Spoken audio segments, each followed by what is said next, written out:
নমস্কার বন্ধুরা, চলে আসলাম আবার লাইভে আজকে নতুন একটা টপিক নিয়ে। তো আশা করি সবাই ভালো আছেন। সবাইকে শুভ দুপুর। তো অ্যাকচুয়ালি আমি কালকের দিনের কিছু কথা আপনাদের সাথে ডিসকাস করতে চাইছি, তারপর আমরা আজকে নতুন একটা জিনিস নিয়ে কথা শুরু করব, আলোচনা শুরু করব। তো অ্যাকচুয়ালি কালকে আমি একটা লাইভ ভিডিও করেছিলাম, and that was my first live video in my life. তো সবাই কমেন্ট আমার কাছে ভালো লেগেছে, অনেকে আমাকে ভালো ভালো কমেন্ট পাঠিয়েছে, প্লাস ভিউয়ার্স অনেক ভালো দেখলাম আজকে। তো আরও কমেন্ট আপনাদের থেকে আশা করি, তাহলে ভবিষ্যৎ দিনে আরও ভালো ভালো টপিক নিয়ে আপনাদের সামনে আসতে পারবো, তুলে ধরতে পারবো। আর কাইন্ডলি সবাই আজকের ভিডিওর শেষে সবাই নিচে কমেন্টে জানাবেন যে কার কোন জায়গাতে কী ডাউট আছে বা না আছে, সব কিছু জানাবেন। তো আজকে আমরা যে টপিকটা নিয়ে শুরু করছি সেটা হচ্ছে বিজ্ঞানের একটা টপিক, মানে সায়েন্স সাবজেক্টের একটা টপিক নিয়ে শুরু করছি। সেই টপিকটার নাম হচ্ছে চেঞ্জেস অ্যারাউন্ড আস, মানে আমাদের চারপাশে যা যা পরিবর্তন হচ্ছে, সেটা ভৌতিকও হতে পারে, ফিজিক্যাল চেঞ্জও হতে পারে, কেমিক্যাল চেঞ্জ হতে পারে, রাসায়নিক পরিবর্তন, বা সেটা পরিবর্তন হতে পারে বা অপরিবর্তিত পরিবর্তন হতে পারে, রিভার্সিবল অ্যান্ড ইরিভার্সিবল চেঞ্জেস। তো এখন কথা হচ্ছে কি, মানে আমাদের প্রথম আমরা বেসিক থেকেই শুরু করছি যে আমাদের চারপাশে কী কী ধরনের পরিবর্তন হচ্ছে। যেমন আমি যদি বলি যে দিন থেকে রাত্র হচ্ছে বা রাত্র থেকে দিন হচ্ছে, ঋতুর পরিবর্তন হচ্ছে, যেমন এখন গরম লাগছে, রাত্রে লাগে ঠান্ডা, বা অনেক ধরনের পরিবর্তন আসছে। তারপরে আবহাওয়ার পরিবর্তন হচ্ছে। তারপর আমরা যদি একটা এই লোহার দোকানে যাই, সেটাকে গরম করে পিটিয়ে সেটাকে অন্য একটা জিনিস তৈরি করা হচ্ছে, তো সেটাও একটা পরিবর্তন। তো তো এই পরিবর্তনগুলোকে আমাদের চারপাশে চারটা ভাগে ভাগ করা যায়। একটা হচ্ছে রিভার্সিবল চেঞ্জ, মানে পরিবর্তিত পরিবর্তন। মানে রিভার্সিবল চেঞ্জ বলতে এমন একটা জিনিস, যে জিনিসটা আপনি মানে পরিবর্তন করতে চাইছেন, সেটাকে আবার পুনরায় তাকে আগের জায়গাতে নিয়ে আসা যাবে। সেকেন্ড পরিবর্তন হচ্ছে ইরিভার্সিবল চেঞ্জ, মানে অপরিবর্তিত পরিবর্তন। মানে আপনি এই পদ্ধতির মধ্যে যে জিনিসটা পরিবর্তন করুন, সেটাকে আবার মূল জায়গাতে নিয়ে আসতে পারবেন না। মানে প্রধান যে পরিবর্তন, যে জিনিসটা থেকে আপনি কাজটা শুরু করছেন, ওই জিনিসটাতে আপনি নিয়ে আসতে পারবেন না, সেটাকে বলে ইরিভার্সিবল চেঞ্জ। তারপরে আসছে আপনার ফিজিক্যাল চেঞ্জ, মানে ভৌতিক পরিবর্তন। মানে ভৌতিক পরিবর্তন আমরা যদি সহজ বাংলায় বলি, মানে শারীরিক পরিবর্তন। মানে শারীরিক পরিবর্তন বলতে একটা জিনিসের আকার চেঞ্জ হচ্ছে, আকৃতি চেঞ্জ হচ্ছে, প্লাস তার গঠন চেঞ্জ হচ্ছে, সব কিছু হচ্ছে, কিন্তু তার যে ভিতরগত যে ব্যাপারগুলো, সেগুলো আপনি ফিরিয়ে আনতে পারবেন না। আর কেমিক্যাল চেঞ্জ হচ্ছে মানে দুটা তিনটা, যে যদি আমি বলি যে ওয়াটার এবং কার্বন ডাইঅক্সাইড যদি একসাথে, অক্সিজেন এবং হাইড্রোজেন যদি আমরা রিয়াকশন করি, তাহলে কী তৈরি হচ্ছে? ওয়াটার তৈরি হচ্ছে, মানে H2 plus O2 equals to H2O। ঠিক আছে?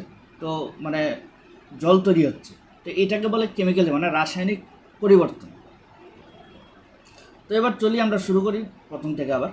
তো রিভার্সিবল চেঞ্জ মানে পরিবর্তিত পরিবর্তন, যে জিনিসটা, সেটা হচ্ছে মানে বললাম তো, যে জিনিসগুলা আপনি আবার আগের জায়গাতে নিয়ে আসতে পারবেন। আর ইরিভার্সিবল চেঞ্জ হচ্ছে জিনিসগুলোকে আপনি আগের জায়গাতে নিয়ে আসতে পারবেন। যেমন রিভার্সিবল চেঞ্জ মানে পরিবর্তিত পরিবর্তনের উদাহরণ যদি আমরা বলি, যেমন ফ্রিজিং ওয়াটার ইনটু আইস, মানে জলটাকে যদি আমরা বরফে কনভার্ট করি, তা আপনি ইচ্ছা করলে ধরুন সেটা আবার কনভার্ট করে আনতে পারবেন, জলে কনভার্ট করতে পারবেন।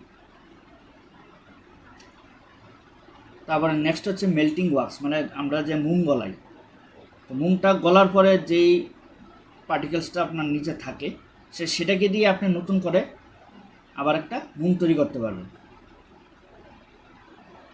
তো সেটাকে বলছে রিভার্সিবল চেঞ্জ, মানে পরিবর্তিত পরিবর্তন, মানে সেটাকে আপনি আবার পরিবর্তন করতে পারবেন।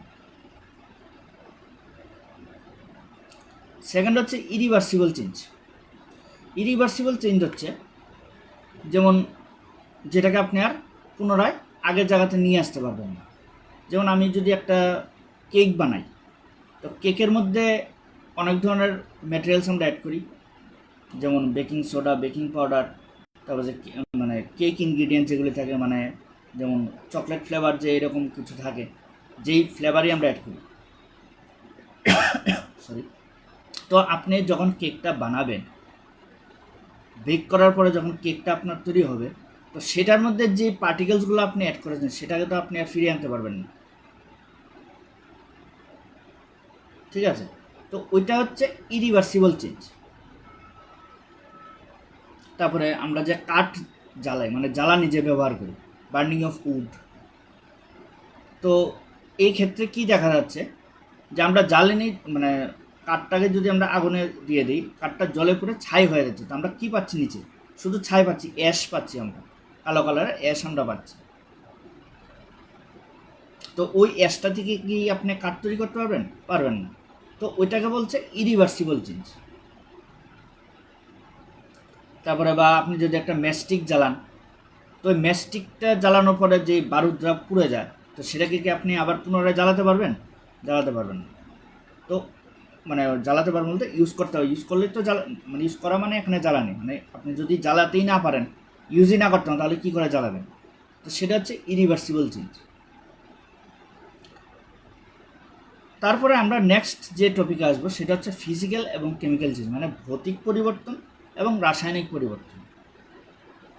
তো ভৌতিক পরিবর্তন হচ্ছে এমন একটা পরিবর্তন যে পরিবর্তনে, মানে ফিজিক্যাল চেঞ্জ হচ্ছে সাচ টাইপস অফ চেঞ্জ যেখানে ফিজিক্যাল প্রপার্টিসগুলো এফেক্ট হয়, মানে তার ভৌতিক বৈশিষ্ট্যগুলো শুধু এফেক্ট হয়। যেমন তার আকার চেঞ্জ হয়, তার যে সাইজ হয় ছোটোর থেকে বড় হয় বা বড়োর থেকে ছোটো হয়। তারপরে স্টেট অফ ম্যাটার, মানে একটা ম্যাটারের যে স্টেট, হয়তো সলিড স্টেট আছে সেটা লিকুইডে কনভার্টার, বা লিকুইড আছে লিকুইড থেকে গ্যাসিয়াসে কনভার্টার, বা ভাইস ভার্সা। তো এখন ব্যাপার হচ্ছে কি, তো যে ফিজিক্যাল চেঞ্জের যদি আমি এক্সাম্পল আমরা বলি, যেমন বয়েলিং ওয়াটার, জলটাকে ফুটানো, তো সেটাতে আমরা কি ইউজ করছি? শুধু আগুন দিচ্ছি, জাস্ট টেম্পারেচার দিচ্ছি, একটু হাই টেম্পারেচার প্রোভাইড করছে, তো যার কারণে জলটা বয়েল হচ্ছে। তো যে জলটা দিয়েছে সেটা তো নর্মাল ওয়াটার। তো আমরা জলটা বয়েল করে যদি আমরা কিছুক্ষণ আমরা সাইডে রেখে দিই, ঠান্ডা জায়গাতে বা একটা খালি জায়গাতে রেখে দিই, তো জলটা আবার পুনরায় কিছুক্ষণ পরে আবার আগের জায়গাতে চলে আসছে। তো সেটা হচ্ছে ফিজিক্যাল চেঞ্জ, অর্থাৎ তার মানে পরিবর্তন, মানে স্টেটটা শুধু চেঞ্জ হচ্ছে। একটা হচ্ছে নর্মাল ওয়াটার, একটা হচ্ছে বয়েলড ওয়াটার। তো এই নর্মাল এবং বয়েলড সেটা হচ্ছে জলের স্টেট, মানে সাধারণত আমরা যে জল ইউজ করছি সেটা হচ্ছে নর্মাল ওয়াটার। তো এটা বয়েল করার মানে জলটা যদি আমরা হিটে দিই, হিট প্রোভাইড করি জলটার মধ্যে, তো সেটা পরিবর্তন হচ্ছে একটা বয়েলড ওয়াটার, মানে জলটা কি স্টেটে যাচ্ছে? বয়েলিং স্টেটে যাচ্ছে। তারপরে আমরা ডিজলভিং সল্ট ইন ওয়াটার, মানে জলের সাথে যদি আমরা লবণ মিক্স করি, তো সেটাতে কি পরিবর্তন হচ্ছে? একটা লবণাক্ত জল তৈরি হচ্ছে, অর্থাৎ জলটা নর্মাল ওয়াটার। তো নর্মাল ওয়াটার তো আমরা কোনো টেস্ট পাই না, কারণ আমরা ছোটোবেলা থেকে পড়েছি জলের কোনো টেস্ট হয় না। Water is no taste, no colour, no shape, এগুলো আমরা পড়েছি তো। তো এখন আমরা এই জলটার সাথে যদি আমরা লবণ মিশাই, তো লবণ মিশানোর পরে যে স্টেটটা তৈরি হচ্ছে সেটা হচ্ছে একটা লবণাক্ত জল। তো আমরা জলটা মুখে দিলে আমরা কি বুঝবো? যে জলটার মধ্যে লবণ মিক্স করা আছে। তো এটা হচ্ছে স্টেট পরিবর্তন হচ্ছে। স্টেটটা কিসের স্টেট পরিবর্তন হচ্ছে? জলের স্টেটটা পরিবর্তন, নর্মাল ওয়াটার একটা সল্টের ওয়াটার। তো এই হচ্ছে ফিজিক্যাল চেঞ্জ। আর কেমিক্যাল চেঞ্জ হচ্ছে রাসায়নিক পরিবর্তন। তো রাসায়নিক পরিবর্তনের মধ্যে আমরা ওই যে আগে বললাম যে অক্সিজেন এবং অক্সিজেন এবং হাইড্রোজেন যদি রিয়াকশান হয় তাহলে ওয়াটার তৈরি হচ্ছে। তো এটার কোনো, তো ওই ওয়াটার থেকে কিন্তু আমরা সাধারণত এই মানে সরাসরিভাবে আমরা আনতে পারিনি, সেটার মধ্যে আবার একটা রিয়াকশান করতে লাগে, অন্য একটা রিয়াকশান অ্যাড করতে লাগে, সেই রিয়াকশানটা অ্যাড করে কিন্তু আমরা ওইটা পাবো। কারণ ফিজিক্যাল চেঞ্জ সবসময় মনে রাখবেন, ফিজিক্যাল চেঞ্জ এবং কেমিক্যাল চেঞ্জের মধ্যে যে পার্থক্য, ফিজিক্যাল চেঞ্জ সবসময় রিভার্সিবল করা যায় যদি আমরা বুঝে শুনে কোনো একটা এনার্জি একটা প্রোভাইড করি। মানে যে জিনিসটা আমরা করছি, যে জিনিসটার মধ্যে পরিবর্তন আমরা করছি, ওই জিনিসটার মধ্যে যদি আমরা সেই পরিমাণ এনার্জি আবার প্রোভাইড করি, সাপ্লাই করি, তো সেটা আবার আগের জায়গাতে চলে আসতে পারে।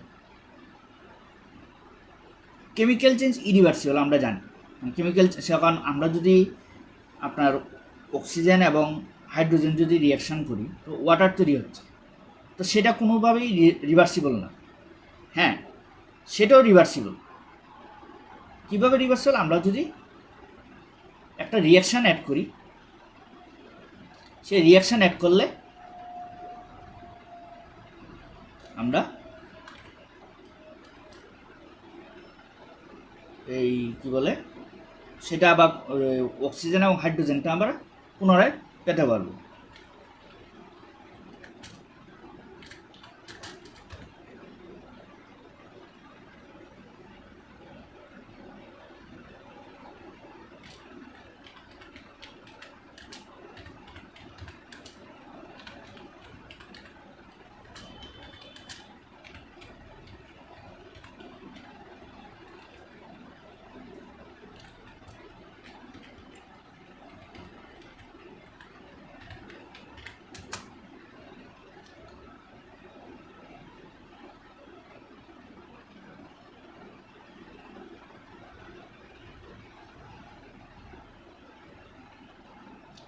তো এখন জিনিসটা আমি দেখে আমি বলছি যে আমরা যে অক্সিজেন এবং হাইড্রোজেন যে আমরা রিয়াকশান করছি, রিয়াকশান করার পরে ওয়াটার তৈরি হচ্ছে। তো ওয়াটার তৈরি হওয়ার পরে তো এখন আমরা একটু আগে বলেছি যে কেমিক্যাল যে চেঞ্জেস আছে তো সেটা reversible only by chemical change, only by chemical reaction. তো রিয়াকশানটা এখানে কী ধরনের রিয়াকশান? সেটা হচ্ছে ইলেকট্রোলাইসিস রিয়াকশান। অর্থাৎ ইলেকট্রোলাইসিসে কী হয়, ইলেকট্রিসিটি পাস হয়, ওই ওয়াটারের মধ্যে যখন ইলেকট্রিসিটিটা পাস হয়, তো পাস হলে অক্সিজেন এবং হাইড্রোজেনটা, অক্সিজেন গ্যাস এবং হাইড্রোজেন গ্যাস সেপারেট হয়ে যায়, মানে মলিকুলসগুলো সেপারেট হয়ে যায়। তো এই হচ্ছে কেমিক্যাল চেঞ্জ। তারপরে এখানে আমরা মানে ইরিভার্সিবল চেঞ্জ দুটার ক্ষেত্রেই আমরা পড়েছি যে যেমন একটা এক্সাম্পল আমরা বলছি মেল্টিং অফ ওয়াটার এবং বয়েলিং অফ ওয়াটার, এই ফ্রিজিং অফ ওয়াটার যে আমরা বলেছি। যেমন এখানে একটা জিনিস আমাদের মাথাতে রাখতে হবে, আমরা যে জলটাকে আইসে কনভার্ট করছি, যেই টেম্পারেচারে কনভার্ট করছি,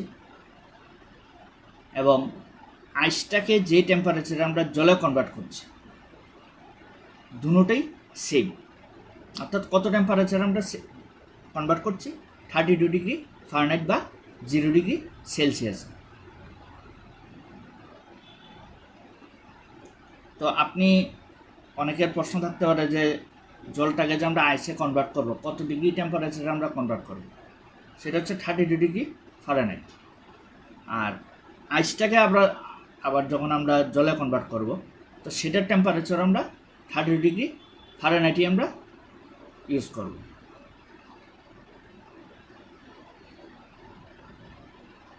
তারপর নেক্সট টপিক হচ্ছে ইভাপোরেশন এবং কনডেনসেশন। তো ইভাপোরেশন আমরা কি হচ্ছে,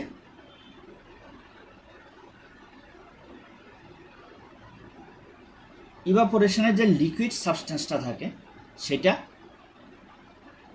বাষ্পীয় ভবনে পরিবর্তন হচ্ছে, ওয়াটার ভেপারে কনভার্ট হয়ে যাচ্ছে। কত ডিগ্রি টেম্পারেচারে? 100 ডিগ্রি সেন্টিগ্রেডে।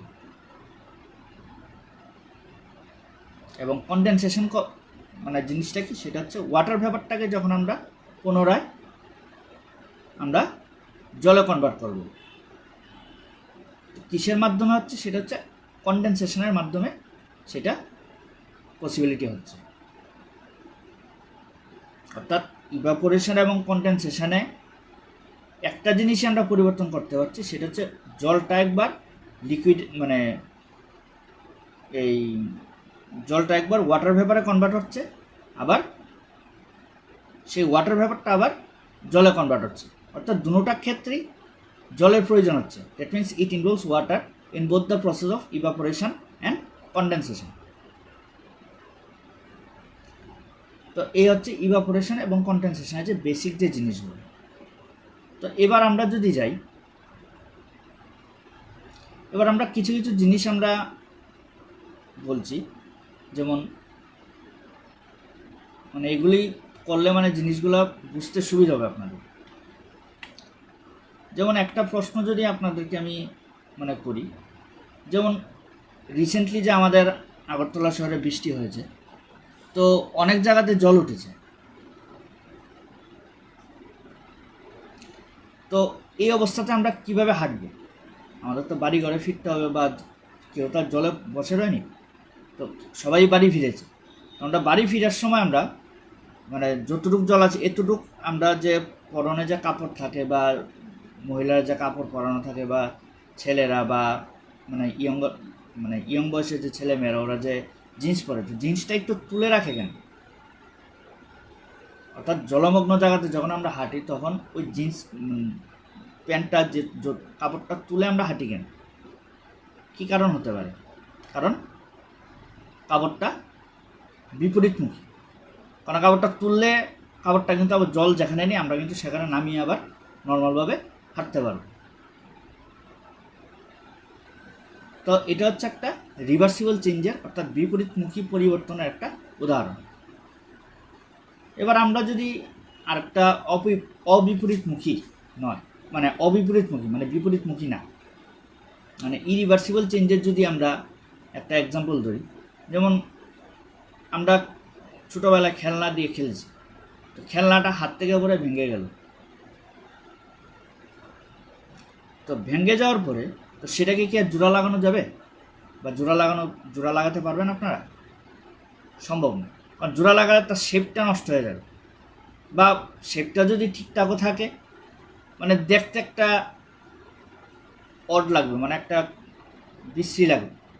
কারণ দোকান থেকে জিনিসটা কিনে আনার সময় যেরকম ছিল, আপনি যদি নিজে আঠা দিয়ে বা যে কোনো জিনিস যদি লাগাতে চান তাহলে কিন্তু সেটা একরকম থাকবে না, একটু হলেও চেঞ্জেস দেখতে পাবেন আপনি।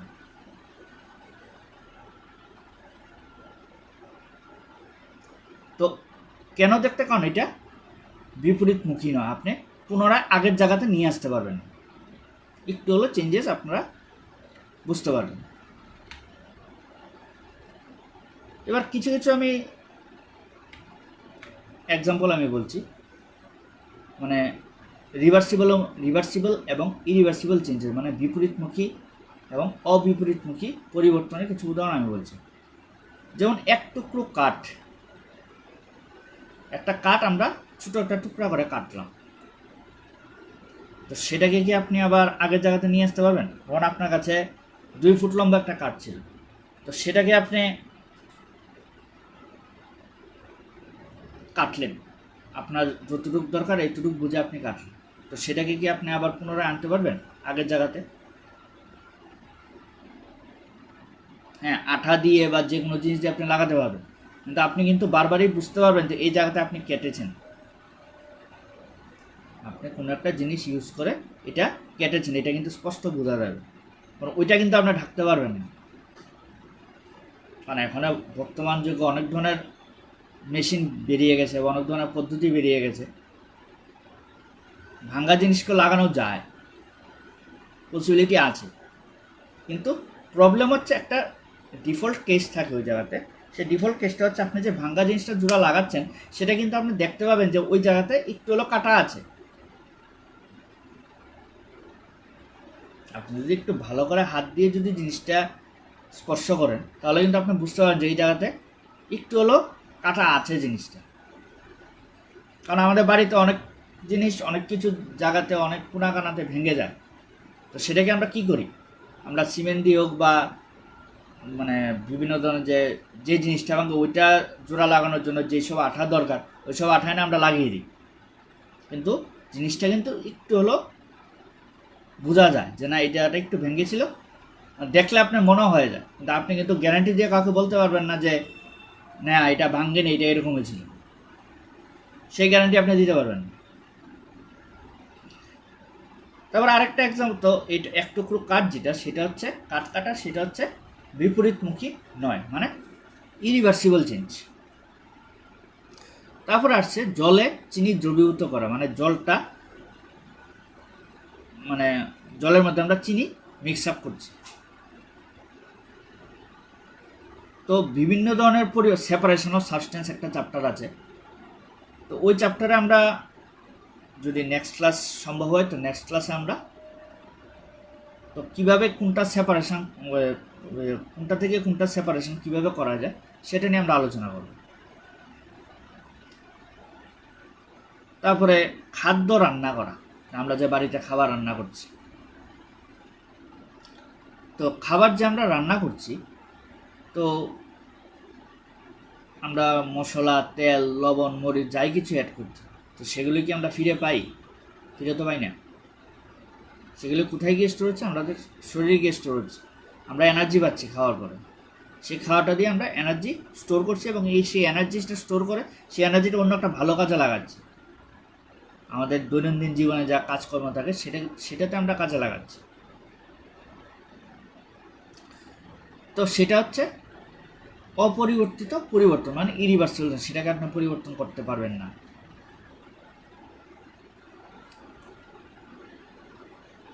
তারপরে নেক্সট আমরা যদি যাই, আরেকটা এক্সাম্পল যদি আমরা বলি,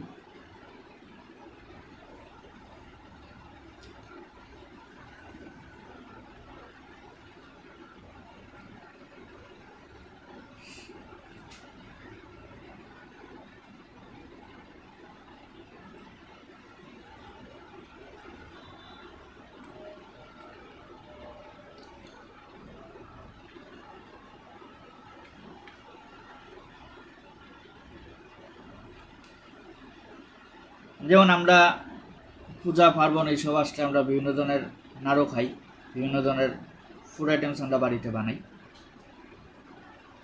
তো সেগুলো কি কি দিয়ে বানানো হয়? বিভিন্ন ফুড ফ্লেভার আইটেমস, মানে মানে স্বাদ, জিনিসটা যাতে খেতে স্বাদ লাগে, তো ওই জিনিসগুলো আমরা অ্যাড করি।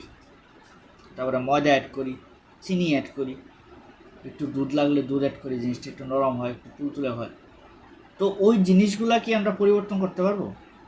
মানে যেই জিনিসগুলা ইউজ করেছি যে লাড্ডু তৈরি করার জন্য, সেই জিনিসগুলা কি আমরা ফিরে পাবো? আবার পাবো না।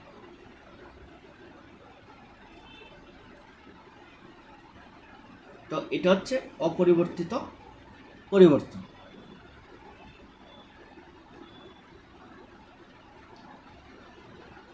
তো চ্যাপ্টারটা অনেকে আমাকে অ্যাকচুয়ালি আজকে এই টপিকটা নিয়ে আসার উদ্দেশ্য হলো, অনেকে মানে আমি যে স্টুডেন্ট পড়াই ওদের একটু ডাউট ছিল যে স্যার এই চ্যাপ্টারটার মধ্যে পরিবর্তনগুলো মনে থাকে না, বা কিছু কিছু জিনিস মনে থাকে না। তো এই জন্য এই জিনিসটা নিয়ে আমার আসার মেইন উদ্দেশ্য। তো সবাইকে অগ্রিম পুজোর শুভেচ্ছা জানানো হচ্ছে। তো যারা যারা মানে স্টুডেন্ট আছেন, মানে আমার ফেসবুক ফ্রেন্ড লিস্টে বা ওদের ফ্রেন্ড লিস্টে যারা আছেন, তো ওদের জন্য একটা জিনিস আমি অ্যানাউন্স করছি। সেটা হচ্ছে কি, আমার যে কোচিং সেন্টার যে নতুন শুরু করব আমরা, তো অ্যাকচুয়ালি কালকে তো ডিসকাস করেছিলাম যে মোটর স্ট্যান্ড এলাকাতে আমরা শুরু করেছিলাম। তো এখানে ওয়াটার লগিং এরিয়ার কারণে আমরা জায়গাটা শিফট করছি, শিফট করছি। সেটা দেখি কোনানে গেলে ভালো হবে, সেটা আমরা বুঝে শুনে আমরা করব। তো আপনারা যদি কোনো ধরনের কোনো কোচিং রিলেটেড কোনো কোয়েরিজ থাকে, বা কোচিং রিলেটেড কোনো মানে কোয়েশ্চেন্স থাকে, বা কোচিং রিলেটেড কোনো কথা বলার থাকে, তো নিচে আমি কমেন্টে নাম্বারটা আমি পোস্ট করে দিচ্ছি, এই নাম্বারে কমেন্ট করে দেবেন, নাম, কোন ক্লাস, কোন স্কুলে পড়ে, সব কিছু লিখে জানিয়ে দিতে পারেন। প্লাস আমাদের যে কোচিং আছে সেটা এখন আপাতত বাড়িতে বসেই হচ্ছে, আমিই করাচ্ছি। তো আমি অ্যাকচুয়ালি ক্লাস 5 থেকে ক্লাস 12 পর্যন্ত স্টুডেন্টদের আমি পড়াই, প্লাস ক্লাস 5 থেকে 10 পর্যন্ত আমি অল সাবজেক্টই পড়াই, এবং ক্লাস 11-12 আমি সায়েন্স গ্রুপটা পড়াচ্ছি। তো যদি ভালো রেসপন্স পাই, ভালো আপনাদের আশীর্বাদ থাকে, বা আপনারা যদি সাহায্য যোগাতে পারেন, আপনাদের ভালো ভালো কমেন্টস বা আপনাদের যে রেসপন্স সেটা যদি ভালো লাগে, তাহলে আস্তে আস্তে নতুন কিছু শুরু করার আশা রাখছি। ঠিক আছে, আজকের জন্য এখানেই শেষ করছি তাহলে। নমস্কার, সবাই ভালো থাকবেন, খুশি থাকবেন। নমস্কার।